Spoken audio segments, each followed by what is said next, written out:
The Electoral Commission says it is fully cooperating with the Office of the Special Prosecutor to investigate the attempted bribery of electoral officers by the Member of Parliament for Kwada, so Professor Kingsley Nyako, during last week's Ejiso parliamentary by-election. Director of Electoral Services, Dr. Sribo Kwako, told Joy News the Commission is committed to getting to the bottom of the case. The time that I was, incidentally, I was the one who, the journalist, followed to that center. Right. So according to him, it was just about 5 minutes after I have left that the incident took place.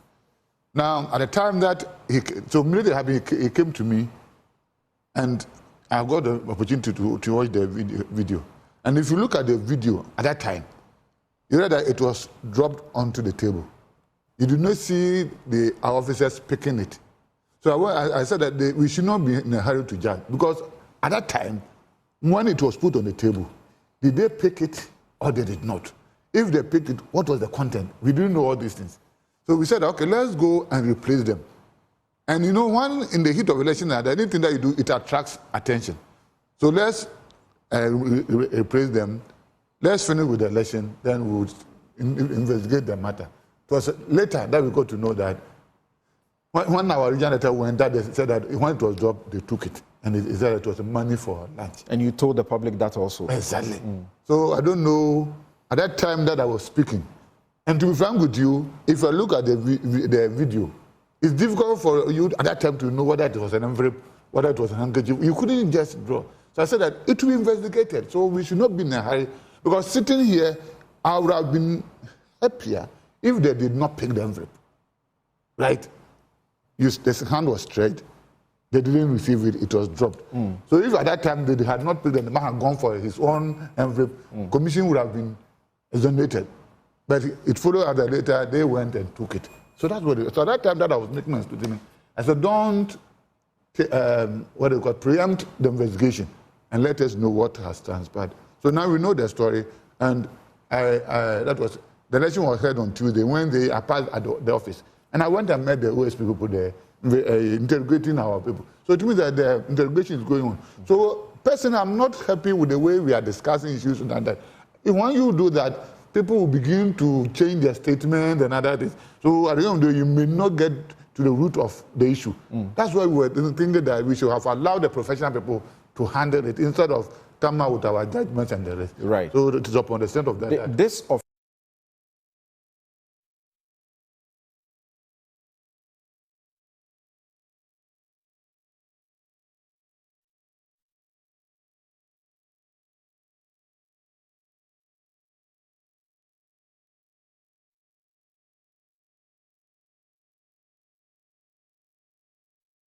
Meanwhile, the Electoral Commission has taken on IMANI Ghana's Vice President Barry Simmons, saying that he has been peddling falsehood about the disposal of its supposed obsolete BVDs and BVRs. The Commission reveals experts and independent consultants advised to dispose of them. Barry Simmons had alleged that the EC's acquired new BVDs and BVRs was just a needless procurement gig, but Director of Electoral Services, Dr. Sribo Kwako, who provided documents to back the EC's decision, he spoke on Newsfile. Samson, being the shoes of the community, what will you do? The refurbishment, which was meant for only 2018 and 2019, was even higher than acquiring a new kit. So what would be your decision? So with respect to the acquisition and the rest, I don't want to be wasting much time on it, because we did a lot of discussion on it in 2020 and with a lot of theories. To me personally, sitting here, I don't know what many people are seeking to achieve. I find it difficult. Now, with respect to, so you can see that a lot of savings were made for going for new equipment. Even the previous one, they had only one data center.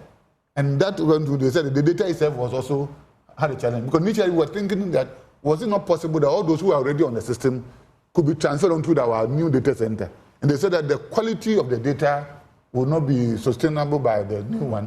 They said in transfer, we'll end up losing a lot of data.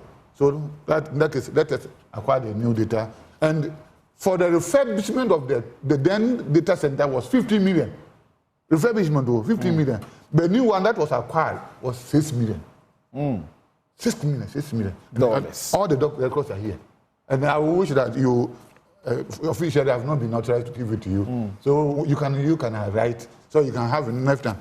And so when you come to the disposal of the equipment, the director for administration wrote that because, and let's not forget that those that were disposed of were the 2012 to 2014 equipment, not the 2020 that is being used now. Okay. So the director wrote that all these things, obsolete material, a lot of things, are occupying our stores. We don't have even the space. So why don't we dispose of all these things so that we can now have space to maintain our activities and the rest?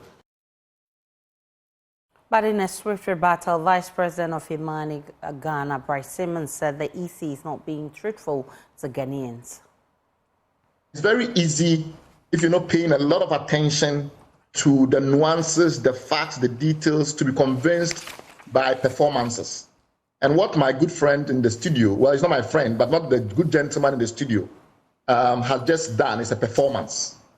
Look carefully at the dates and things like that, because as I proceed, you begin to see unraveling before your eyes this elaborate subterfuge that they've used to deceive Ghanaians for many years. Let's start with debunking a lot of the things he said right from the outset. This is the Civil Registration Center for Development. It's one of the world's leading think tanks that focuses on looking at elections in the world. And you were absolutely right when you pointed out to him that the cost of Ghana's elections have historically been very high. So if you think of, by 2016, for instance, the cost of elections in Ghana was about nearly 4 times the cost of elections in the UK. And that has been the case historically. Where what he does right now is absolutely and blatantly present falsehoods as facts by claiming, for instance, that the cost of elections in Ghana is $7.7. The cost of elections in 2020 was $7.7 per voter. The $7.7 that he uses, if you go and look at the records in the Ministry of Finance, the Parliament, etc., that are public records, you will see how much money we spent in total in 2020 as 1.363 billion cedis.